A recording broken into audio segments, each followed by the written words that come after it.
What's up, y'all? Coach Isha here with another message, and today I want to talk about a meditation prompt that sort of developed into a aha moment, a breakthrough.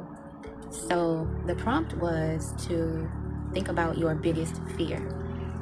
And for a long time, I thought that my biggest fear was being a single mom, and I don't really too much love using the term single mom these days, but for the sake of this video, we're going to use single mom. But yeah, I used to think that was my biggest fear.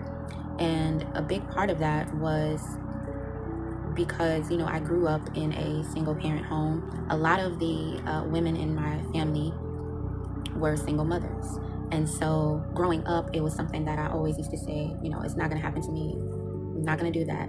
But then I realized that it wasn't that I was fearful of being a single mom.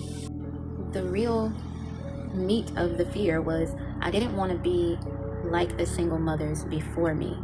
And that is largely due to, there was so much that I wasn't shown or talked to about when it came to life, when it came to being a woman, when it came to parenting. And there's reasons behind that, but, it left a big gap in my growth. It left a huge gap in, my ability to navigate experiences in life.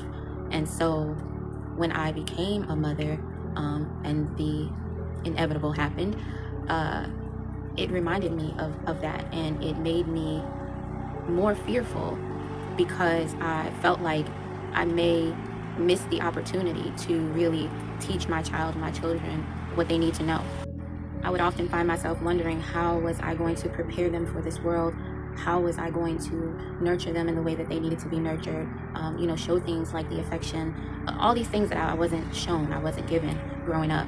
And so I didn't want them to turn out having that same gap that I had, or, even worse.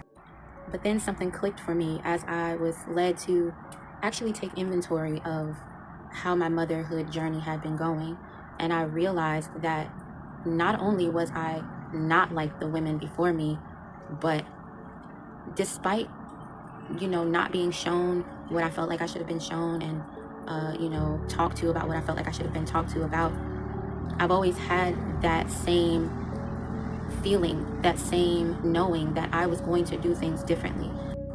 No matter how much it looked like I was living in that same loop and I was repeating those same cycles, I was always determined to do at least something different. But that came with a lot of learning and unlearning and unpacking trauma and, reparenting myself and all those things. I had to reset my nervous system. I had to stand 10 toes down